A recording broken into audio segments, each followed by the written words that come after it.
Welcome everyone to another episode of Kiwi Talks. I'm honoured to be speaking to Professor Lindsay, who is a volcanologist and professor at the University of Auckland. How are you doing? I'm good. Thank you very much. Yeah, thanks so much for this.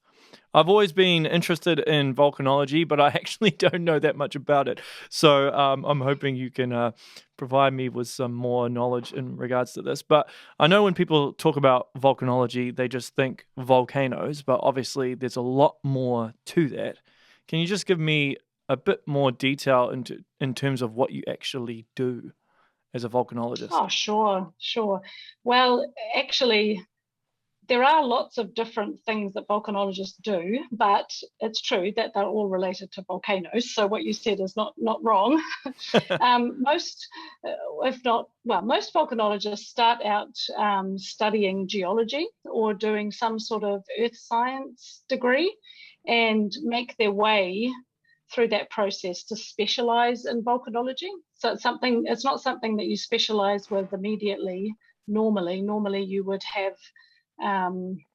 some background, for example, degree in earth science or geology. That was my path to volcanology, was a geology degree, but I was mostly interested in volcanoes, and so that's how I ended up in volcanology. So there are lots of different aspects of volcanology. I'm a research volcanologist, so I work at a university. So I'm at the University of Auckland. And so my main job is as a professor in the university, which involves teaching, lecturing in geology and also in volcanology, but also research. And my research area is where the volcanology specialty comes in. Other people work as volcanologists in volcano observatories, where they monitor volcanoes. So they keep an eye on the ground, not literally, but they have instruments that track activity at active volcanoes. So the people that do that in New Zealand are based at GNS Science and GeoNet. So that's our state agency that monitors all the volcanoes in New Zealand, and there's several volcanologists that work there. There are also volcanologists that work elsewhere, not in the university system or in volcano observatories. They might work for other government agencies. For example, we have volcanologists working at NIWA in New Zealand, the sort of water and weather agency, and for example, geotechnical agencies, they might be interested in the geotechnical aspects of volcanoes. So there's a whole range of different things you can do within volcanology as well. So I tend to focus a lot on volcanic hazard and volcanic risk and communicating volcanic hazard and risk. So I'm very interested in volcanic hazard maps, tools that emergency managers might be able to use to help them be better prepared if there's a volcanic eruption in the future. But I'm also interested in understanding volcanoes from the perspective of looking at their past histories. So going out in the field and looking at all the deposits that have been produced at a volcano and trying to find out what that might tell us about what could happen in the future. Excuse me, just a second. But there are also people that look at geophysical aspects. So they might do surveys, geophysical surveys across volcanoes to see if they can work out how deep the magma is, for example. And there are people that do modeling. They sit behind a computer and model volcanic processes. So there's a whole range of things. People might be interested in the gases. People might be more interested in the rocks. People might be more interested in the ash columns that get thrown out of the top. We tend to sort of specialize in one area or another. Yeah. Oh, well, that means that your day is different. Every day is different, right? It is. Yeah. And for me, it certainly is, because I've chosen to have quite a broad volcanological focus. I don't just have one single specialty. I'm a bit of a jack of all trades when it comes to volcanology. Well, that's good. So when you go out in the field, what exactly do you do? Do you just, so let's say if you were going to, I don't know, Mount Ruapehu or something. So what would you actually be doing there? I've been to Ruapehu in the past to sample the crater lake, for example, to go up to the summit and take samples of the lake to see if there are any gases from the magma that might have dissolved in the lake that might give us an indication of whether the volcano is primed for eruption or not. So it depends on the focus of what you're going to the volcano for. In my case, the project is more like that. There's two sort of aspects that the project might focus on. One is looking at the past activity in the volcano, which would mean I would go to outcrops all over the volcano, describe them in my field notebook, probably take samples, either for dating the rocks to find out how old they are, also for geochemical analysis, which is to take them back to the lab to look at their geochemistry. With the geochemistry, we can correlate samples around the volcano. So you might be able to say,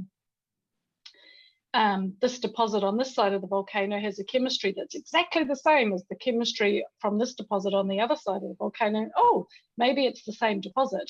Gosh, that must have been a big eruption.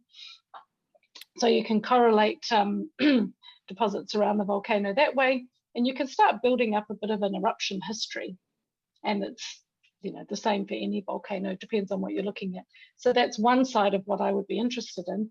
The other side is looking at the volcano and thinking, okay, if there were an eruption tomorrow, what would happen? Where would the processes go? And how might we depict that information on a hazard map? So these days, I sometimes go to volcanoes just to talk to stakeholders, talk to people that work there, live there, about the possible hazards from their volcanoes. Right, I see. So does this, from studying volcanoes so much, does your head automatically go to worst case scenario in terms of like a disaster happening? If a volcano was to erupt? Okay, well, that's good. No, it doesn't, because by studying them a lot, you realize that there's lots of small activity that goes on in between any big eruptions, So even at Lake Taupo, we all know that there was a big eruption there, or several big eruptions over the history of the volcano, but there've also been lots of small eruptions, and they far outweigh, not outweigh, that's the wrong word because they're smaller. In terms of frequency, they happen more often than the big ones. But yeah, no, it doesn't automatically go to worst case scenario. Because I've watched and read a bit of stuff about Taupo in terms of if it explodes, what will happen, and I think I've gotten like 5 or 6 different variations of what would happen if it did happen. I mean, worst case scenario, right? If it exploded, I think, or erupted, I should say, that there'd be a winter that would affect the entire globe. Is that actually accurate, or is that just a bit exaggerated, sensationalized? Well, it's a good question.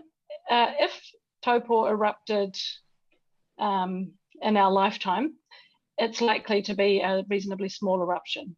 And the reason we think that's the case is because we know that big super volcanic eruptions need time to build the magma chambers and to build up the momentum beneath the crust, within the crust. And there's no indications at Taupo that kind of building magma chamber is happening. We think we would see that.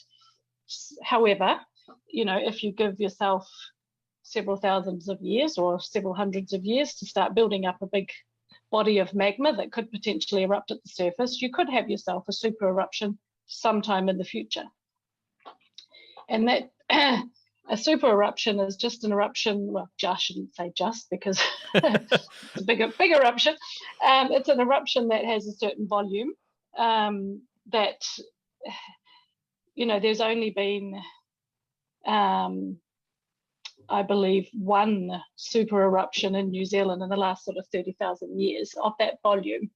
So they're rare, but if they do happen, they are catastrophic. So the Oronui eruption from Taupo about 26,000 years ago generated, it was a huge eruption, sent what we call pyroclastic flows across a huge area of the North Island of New Zealand. Ash was distributed far and wide. There are very thick deposits of that ash in Auckland, for example. If you drill down through some of the lakes and craters in Auckland, you can see a big layer of that particular ash. And we know that ash, if it gets up high enough, that it can travel around the globe and can interfere with our climate. And there have been some big eruptions in the past, like in the 1800s, for example, where Europe was sort of had an extended winter because of ash from a big eruption that had circled the globe and blocked out the sun's rays and interfered with crops growing and that sort of thing. So they can have big climatic, influences. The really big eruptions. Yeah, but it's going to be the last of our worries if it happens. Yeah. Oh, with those sort of super eruptions, though, you'd have more of a warning, though, wouldn't you? Oh, absolutely. Yeah, that's what I was saying. You'd have some warning. You would see for years in advance that something was happening. The whole area would be starting to elevate and sort of move around. There'd be seismicity. There might be some gases releasing. There'd be indications from our monitoring network that magma was accumulating in the crust. And so there will be signs, definitely. Would there be the water of Taupo, would the level of it drop somewhat beforehand? Possibly, yeah, or it would come up. What would probably happen is the lake would rise, pushing the water up, but it depends. I mean, we're talking an extremely unlikely event.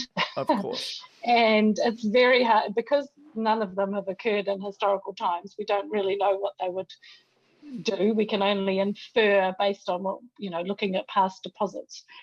So it's possible that if the magma came up outside Lake Taupo, that the lake itself might sort of sink as the magma comes out the side. Depends on where the vent is. Often they form ring structures. The big caldera is just the name of the type of volcano that tends to produce super eruptions. And the reason they're calderas, which are basically holes in the ground, is because so much magma is ejected that it leaves a hole in the ground. Right. And the magma spreads far away, it spreads far through these big explosions, as opposed to a stratovolcano, which is like Ruapehu or Taranaki, where the eruptions are smaller and they tend to form constructional features over, many, many years.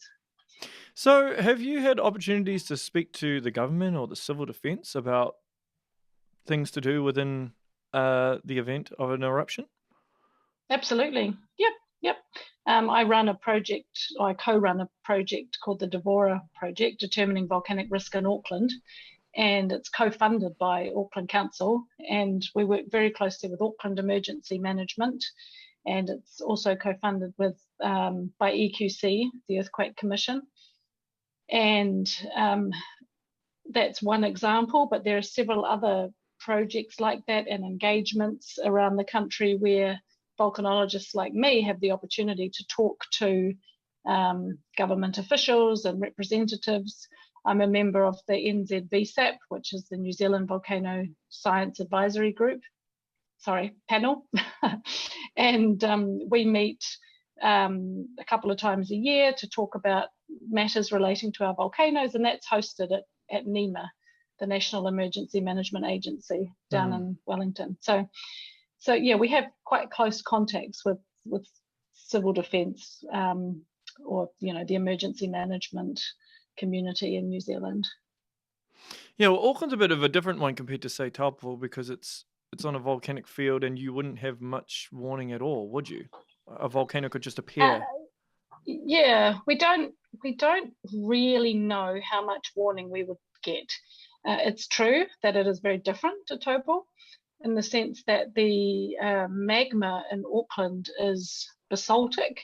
So that's what produces scoria. So it's a dark type of magma, whereas at Taupo, it's rhyolitic, which produces pumice, which is a light type of magma, and they're quite different. They're totally different ends of the spectrum of possible magmas. The rhyolitic ones tend to form voluminous, gluggy magmas that erupt explosively, whereas the basaltic ones tend to have smaller batches of magma that are runny, so they're less viscous, they're fluid, and they don't tend to erupt as explosively. So they're the main differences. And the other big difference between a volcano like Taupo and Auckland is that Taupo has a reservoir beneath it. So there is a magma reservoir beneath volcanoes like Taupo and like Ruapehu, for example, where magma does tend to pond in the same place and then erupt from that place over time. Whereas in Auckland, there's no magma reservoir. The magma is coming from the mantle, which is the place where it's coming from is about 90 kilometres beneath Auckland, and it doesn't stop on the way up. It just comes up straight from the mantle. We don't know why it, before you ask the question, we don't know why it suddenly leaves the mantle and works its way up to the surface. And every time it, because there's no place for it to pond in the crust on the way up, there's no single vent pathway that's been established to the surface, so it pops up in a different place each time. That's why we have a field in Auckland rather than one big stratovolcano. That makes perfect sense. Does it make sense? That makes perfect sense. I mean, but in terms from an evacuation standpoint, because Auckland sits on an isthmus, it's got our largest population. If an eruption were to happen, I would think that it would be quite difficult to try and evacuate that many people within a short period of time. I mean, let's say if you had a day, you couldn't evacuate 1.7 million people within a day. It's a good question. It's quite timely as well, because I've just had a paper published on exactly this topic. I can forward it to you later. Okay, cool. And it was by one of my PhD students, Alec Wild. And what he did is he said, okay, let's have a look at all the possible vent areas in the Auckland volcanic field, and then work out how many people would need to be evacuated across the whole field. Now, the thing about Auckland volcanoes is they're not going to affect the whole of the city. They're tiny, tiny little volcanoes in the scheme of volcanoes. Like they're quite small. They're tiny compared to, say, a Ruapehu or a Taupo, and the eruptions themselves are also quite small. So it's possible that the immediate effects of the eruption will only affect a few kilometres around the vent, and then there'll be ash that causes problems further afield. Nevertheless, we would have to evacuate, according to the current contingency plan in Auckland, probably a 5 kilometre zone around the vent, leading up to an eruption. And so he was able to work out that, okay, that might, under some circumstances, that might be the equivalent of about 300,000 people.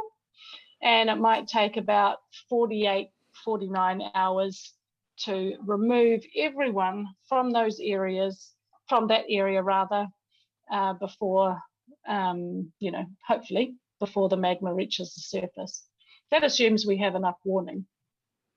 Yeah, but say, for example, if it happened in South Auckland, then Auckland is effectively cut off, and so is Northland from the rest of the country. Like, you wouldn't be able to go travel south, would you? Because there's only one way in, one way out. Yeah, if we were incredibly unfortunate that the eruption knocked out one of our key motorways, then, yeah, we would have issues. And we'd be looking at, using ferries and boats and other things to transport people. It would be challenging. There are some areas in Auckland, where an eruption would cause more damage and knock-on effects than others.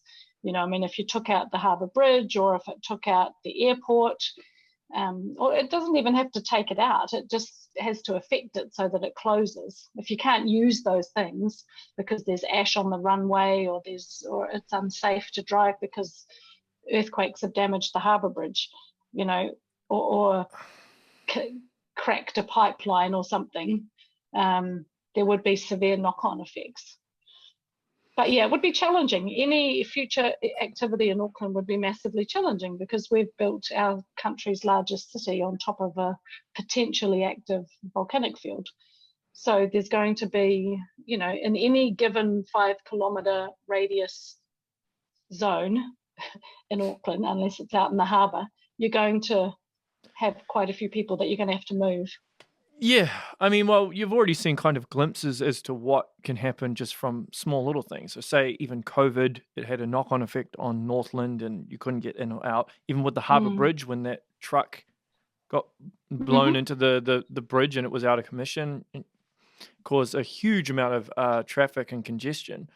And a volcano would be, 10 times as bad, I'm sure. Yeah, and there's another challenge too, and that is the uncertainty around when the eruption would be over. If it's, say, an earthquake or a truck falling over, well, you sort of know when it's over, but or a storm. But with a volcanic eruption, it's very tricky to know when it's actually over. One example in the 70s in Iceland occurred on the island of Heimaey in the Vestmannaeyjar Islands, and that lasted for about 6 months. And so they evacuated pretty much the whole island. It would be like evacuating a suburb of Auckland. And then they spent a lot of time trying to clean up some of the tephra, which is another word for little bits of fragmented magma that's been thrown out of the volcano. So ash is a type of tephra, and bits of scoria, they're also types of tephra, anything that's fragmented and thrown out of the volcano. They spent a lot of time trying to remove the tephra from on top of roofs and from houses to free them up from roads, trying to remove lava so that they could drive through their roads again. And then eventually people were allowed to start coming back. But, that decision on when to allow people to go back again is a tricky one. They waited for a certain period of time when nothing had happened and said, yep, okay, the eruption's over, everyone can come back now. But what if it wasn't completely over and it started up again? Then people would leave again, and then chances are people might not come back in that case. And these are the big decisions that our emergency management community would have to make, in the event of a future eruption. So from an economical standpoint, would you advise against having 34% of our population in one place situated there? This is probably a very good time to say that the likelihood of a future eruption in Auckland is extremely low in anyone's lifetime. Okay, well, so that's good. We've got about 53 centres in Auckland over a 200,000 year period.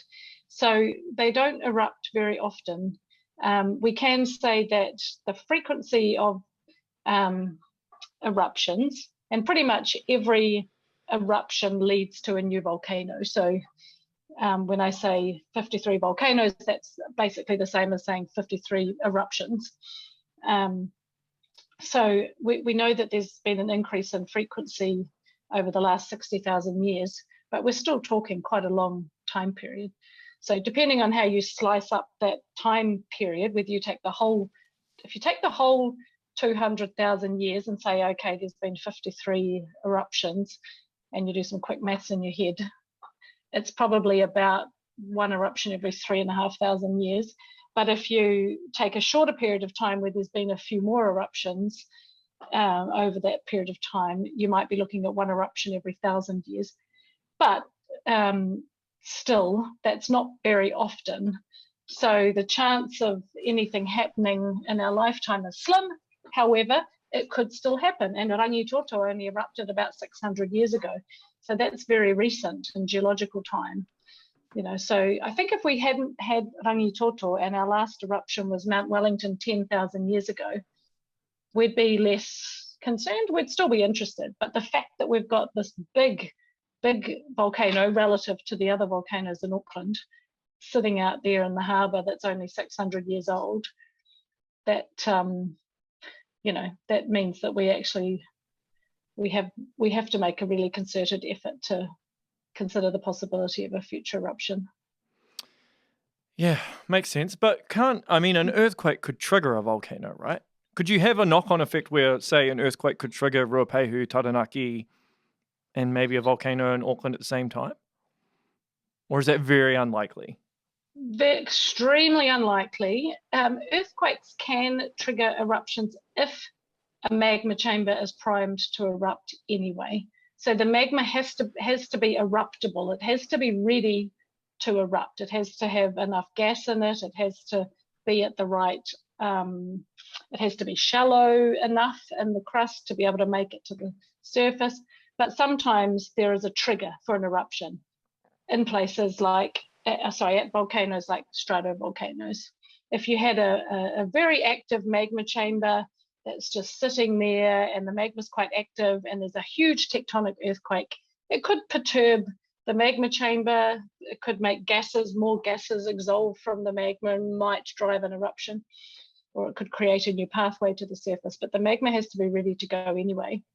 In Auckland, it's less likely that something external will trigger an eruption. However, we don't really know enough about what causes the magma to be released from the mantle at any one time to definitively answer that question. Because why is it that every 1 to 3,500 years there's a batch of magma that is released from 90 kilometres depth beneath Auckland? And that doesn't happen regularly. I'm just saying that's on average. Why is that? We don't know. And maybe there is some big tectonic influence somewhere, but it would have to be able to influence the mantle. And most of those sort of tectonic processes, earthquakes, they're a lot shallower. So they're affecting sort of the crust, which may be down to about 20, 30 kilometres beneath us. With Rotorua being on such a geothermal area, I remember reading, I think it was quite a few years ago now, where a lady was renting a house. She walks outside the next morning and a mud pool had just appeared in her backyard out of nowhere. Does that indicate that a volcano could randomly just appear in Rotorua out of nowhere?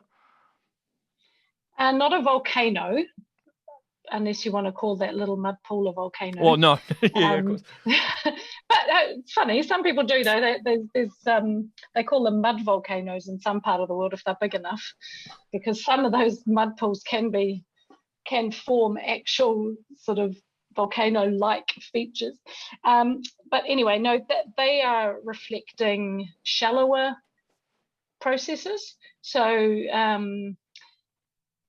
the geothermal systems in that area, in Rotorua, are certainly related to the volcanic activity. So the heat that drives them comes from magma at depth, and sometimes that magma is it's sort of dead magma. It might not erupt again, but in the case of that whole area in Taupo, it's very, very hot under the earth, in the crust.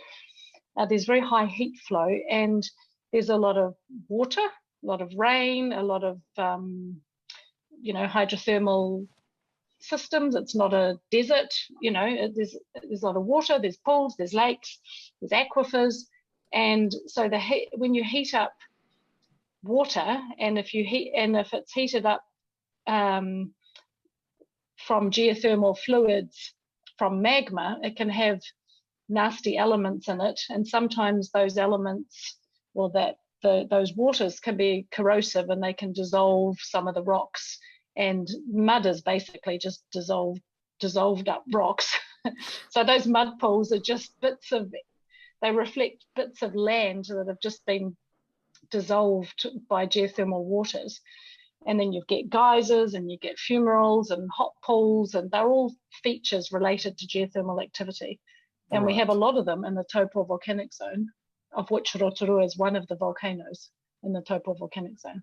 So if you built a house on a piece of land, there is some sort of probability that a mud pool could appear, or the dirt and soil corrodes from the If you're in geothermal a activity? place like that, yeah. If you're in a place like that, in Rotorua, where there's a lot of geothermal activity, and that's why some areas are, cordoned off, that you can't go through certain areas because the land is too unstable. It's too hot. There might be holes beneath the ground that we don't know about, and that's typical for geothermal areas.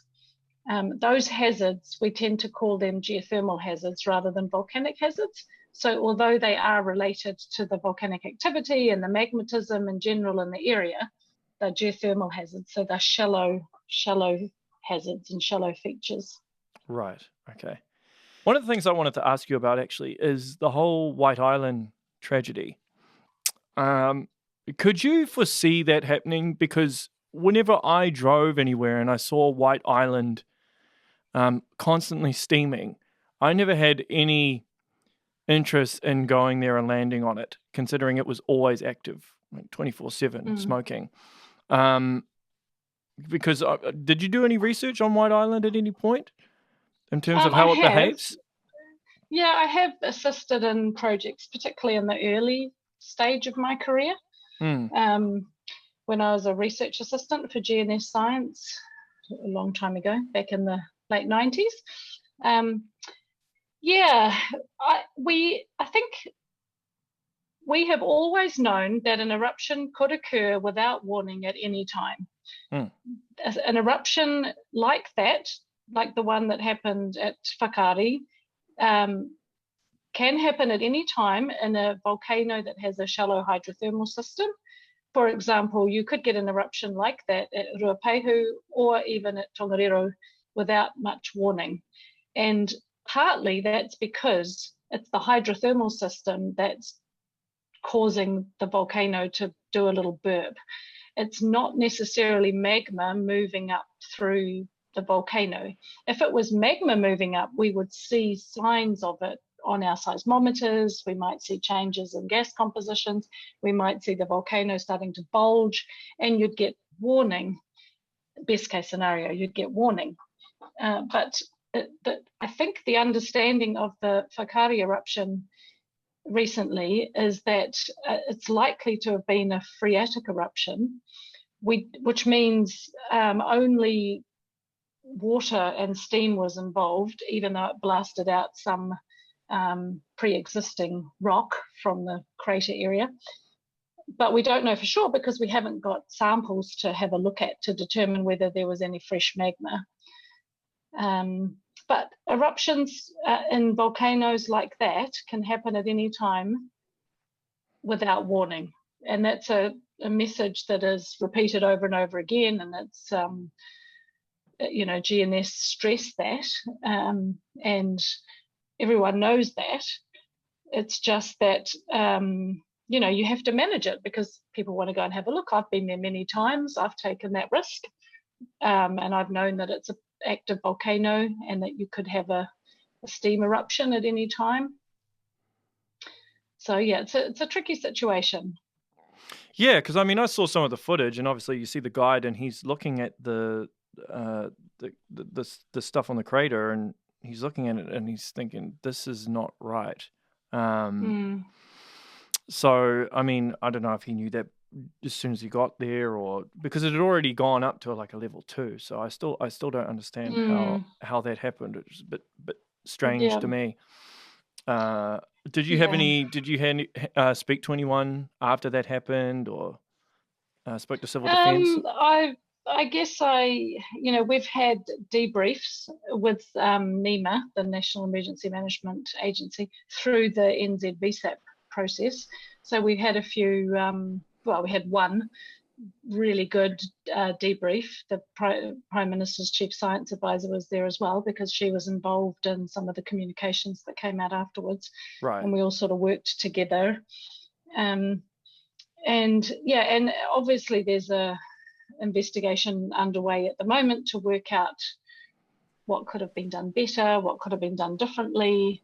GNS Science had raised the alert level for good reason. There was heightened unrest at the volcano, and I can't remember exactly what the wording is related to alert level 2, but as alert levels go up each stage, the risk, it's logical that relates to an increase in risk.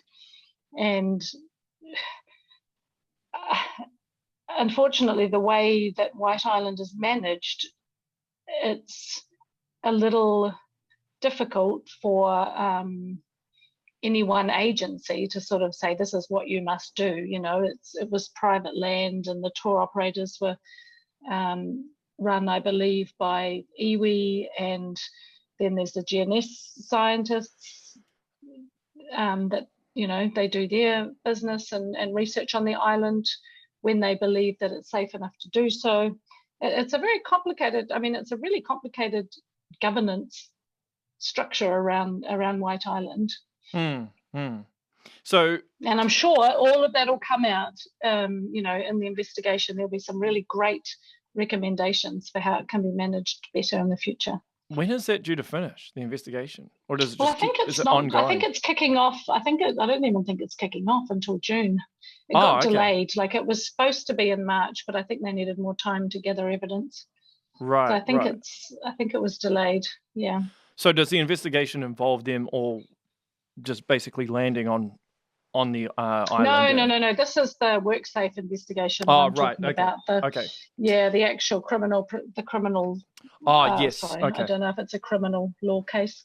I can't remember the exact terminology for it. Well, as you said, it's quite convoluted. Yeah, it's convoluted, and no, I don't think GNS have been able to go back to the island, or have wanted to.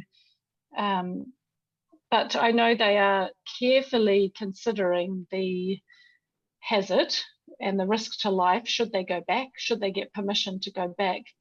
One of the reasons they really want to go, and they may have been, I'm just not sure, I'm a bit out of the loop, is to clean off all their equipment, because some of their solar panels are covered with ash. They want to clean them so that they can make sure that the monitoring network continues to operate and is fully functional. They want to clean up the cameras, and they want to, where possible, get a sample of the material that came out of the eruption to analyze it.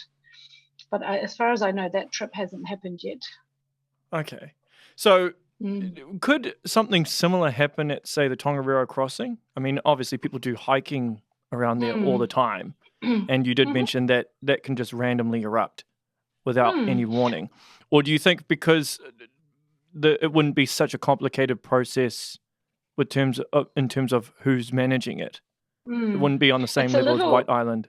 Yeah, it's a little more clear-cut because the Department of Conservation has the power to close tracks, and they can do that quite rapidly, and they have done so in the past, and they can put sort of an exclusion area around the vent. Tongariro did erupt more or less without warning in 2012 from the Tamari crater when people were on the crossing walking past. There's some spectacular photos. Luckily, no one was hurt. Oh, okay. Yeah. I didn't realize actually people were walking there at the time. Yep.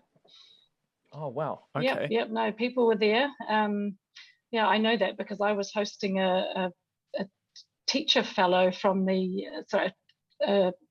intermediate school teacher who was doing a Royal Society of New Zealand fellowship, hosted by me at the university, and he had taken a couple of days off to go and do the crossing, and then the volcano erupted while he was down there.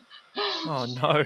Thankfully they were all safe, but he got some fantastic photos. It was like, wow, I'm doing this internship on volcanology and actually saw a volcano erupt. Yeah. If a volcano erupted in front of you, the first thing I'd think to is to run, not take pictures. Because isn't there a chance of you getting hit by rocks or the ash? If you were close, yeah, definitely. But if it's just a little ash plume, I'm assuming that they were moving rapidly away from the volcano at the same time, No. Yeah, well, it probably depends on how far away they were as well. Yeah. Yeah, exactly. And I can't remember those details. But, when Ruapehu erupted in 1996, so sort of the second eruption.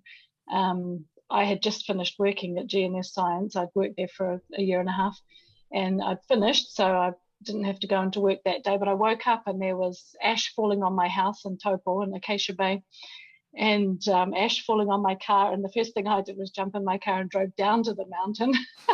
Everyone else was leaving the volcano, leaving the area. But I went down and booked a flight on Mountain Air and flew around the volcano to have a close look. Wow. That was a bit crazy. I wouldn't do that these days. I've had 2 kids since then, and I'm a lot less risk averse. Fair enough.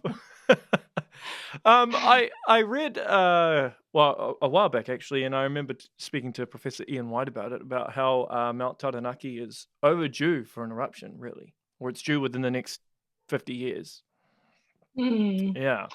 We don't like using words like overdue because it implies that they erupt like clockwork, but Taranaki has a, I think the way they word it has a greater than 50% chance of erupting within the next 50 years or something like that. So, right. There's a much higher probability that we'll get an eruption at Taranaki, for example, than Auckland. But that's an interesting one, and we have a big project looking at Taranaki at the moment because there's lots of industry in the area. There's also lots of farming in the area, and there's a possibility that the eruption could go on for some period of time. So people would have to get used to living with a volcano that's sort of puffing away, possibly for many years. It's another one of our big stratovolcanoes. It has erupted frequently in the past. It's also sent ash up to Auckland. It's the most frequent contributor of distal ash in Auckland. So that means if you drill a hole down one of the craters in Auckland, say one of the volcanic craters that preserve sediments and things like ash from distant volcanoes, if they settle down, for example, Lake Pupuki. So if there's an eruption at Taranaki or Mare Island or Rotorua, Tongariro, and the wind, so we're thinking in the past now, and the wind is blowing the ash towards Auckland, then some of it may land in Lake Pupuki, and it settles to the ground and it forms layers on the bottom of the lake, and over time that sort of gets compressed. And then if we come along years later and we stick a drill out on the lake and get a core out of the lake, we can see all those layers. And we've done this around various places in Auckland, and you can count up the number of times that volcanoes from outside Auckland have dumped ash on Auckland. And Taranaki is a reasonably frequent contributor. So that means if there's an eruption at Taranaki, we're likely to be affected, assuming that the wind blows the ash towards Auckland. And we know that can happen because in the 1995 eruption of Ruapehu, our airport in Auckland was actually closed for a while because there was enough ash in the atmosphere from Ruapehu in Auckland to warrant closure of the airport, which had, huge knock-on effects and economic knock-on effects. These days, the ash in the atmosphere is one of the really big disruptors. Well, you can't fly. Eruption. Can't fly. Yep. Yeah. And it can circle. Can't it circle? Like it goes a long time before it really evaporates. Or does it? Can it circle the globe? If the eruption column is high enough and it gets up into those areas of the stratosphere where air does circulate like that.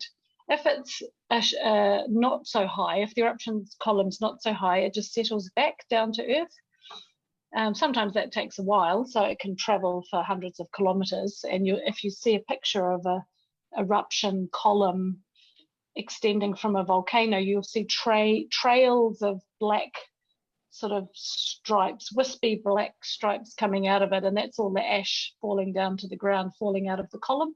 Right. Okay. That's interesting. Fascinating stuff. Fascinating stuff. Is it because New Zealand sits on a geothermal layer and volcanoes are everywhere, and obviously with Zealandia being submerged underwater, is there any parts of Zealandia that have a volcanic activity that could cause it to rise up above the surface again? Well, that's a good question. There are probably some areas, certainly offshore Taupo volcanic zone between us and Tonga, where there are submarine volcanoes that we know of to be active. Most of Zealandia is old. It's old, and that's one of the reasons why most of it is submerged, because if you have a really active landscape, like active mountain building processes, active volcanic activity, that's what keeps constructional processes going. That's what causes uplift in the Southern Alps, because we're on a plate boundary. So where New Zealand is, in the center of Zealandia is where the plate boundary is. So that's where all the current activity is focused, if that makes sense. Yeah. And the rest of Zealandia is just the rest of the New Zealand landmass that's beneath the sea. And that's all pretty much older stuff. There's no active processes going on to keep constructional forces building up volcanoes and mountains. And however, having said that, there are possibly some hotspots, and we know that there are places around Zealandia that have had volcanic fields like Auckland's volcanic field in the past, and with hotspots, because when I say hotspot, I just mean a place where magma sometimes leaves the mantle and comes to the surface to form a little field of volcanoes. It's more or less what I mean. So the mantle's being sourced from the magma's being sourced from the mantle. The classic hotspot is Hawaii, right, where the magma comes up from the mantle. The crust is moving because of continental drift and plate tectonics, and so where that fixed magma source hits the surface is a different place over time as the crust moves. That's why there's a chain of volcanoes in Hawaii. But anyway, there is evidence for that kind of activity in the past in places around Zealandia.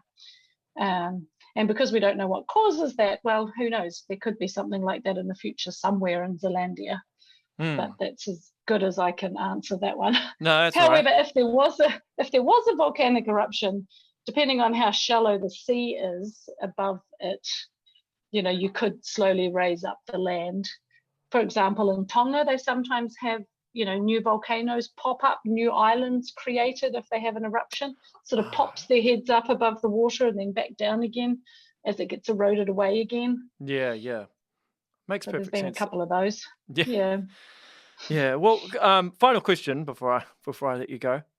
In terms of the Ring of Fire, are all those volcanoes kind of interconnected in terms of like the volcanic field around that? Yeah, around the edge of the Pacific Ocean. They are connected in the sense that they all lie along plate boundaries. So the Earth is divided up into a number of big continental plates. Well, not just continental plates, big crustal plates. And these plates, it's like a big jigsaw puzzle. So the Earth is basically a big jigsaw puzzle, and those plates move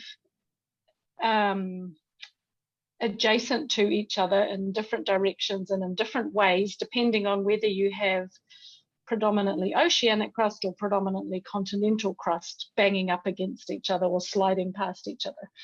And around the edge of the Pacific, you've got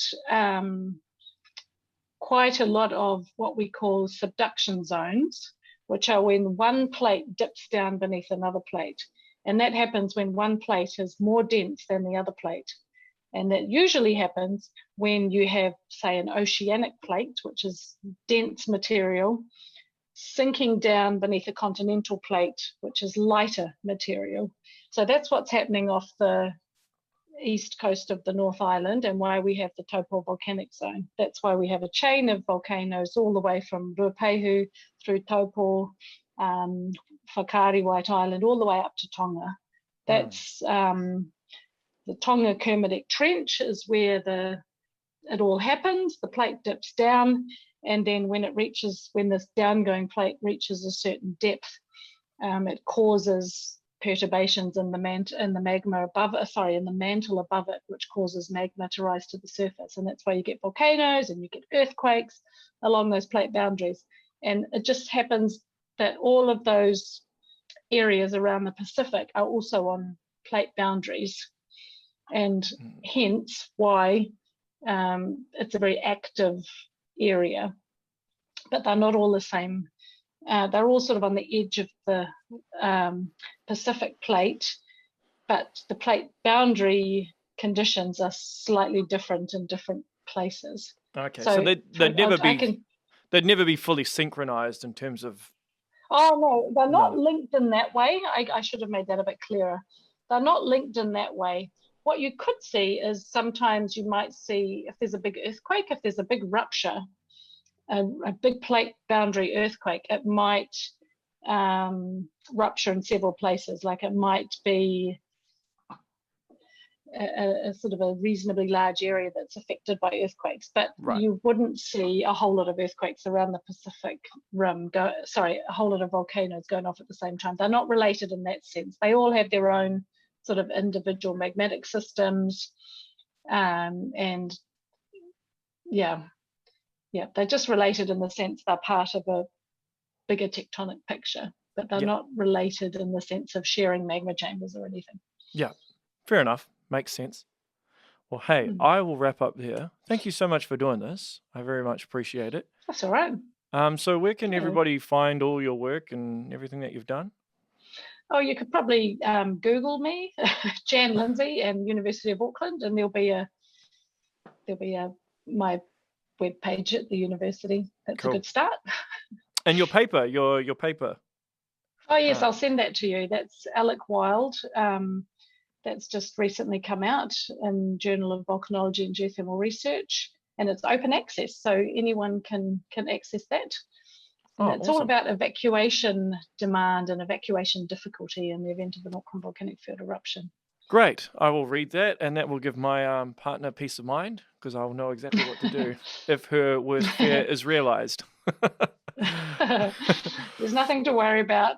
We'll give you warning, and it's very unlikely to happen. Yes, I'm sure. I think some of those volcano films. That's something I'd ask you. Have you actually ever watched a volcanic film that's kind of realistic? Oh yeah. Oh no, not really. Well, Dante's Peak wasn't. Which is the one where they walk on the lava flow? That's really. Although having said that, people are walking on lava at the moment in Goma, which is quite shocking to me. There are images of, because Nyiragongo, it's a volcano in the Congo in Africa. It's erupting at the moment, spectacular. And there are pictures of people walking on the lava to get to the other side, which is terrifying. That's very, very dangerous. I think in some of those movies, they drive on the lava and they go out on, they have like boats going out on acidic lakes. Yeah. I think the only ones I've watched are Dante's Peak and Volcano.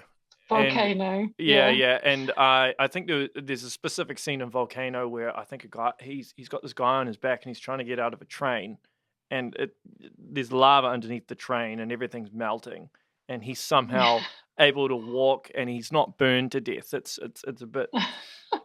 Yeah, it would be very hot. Yeah, those lava flows can be like 1,300 degrees. Yeah, when they first come out of the ground. So yeah. Okay. So that's good to know. Yeah. So they haven't done a realistic one yet.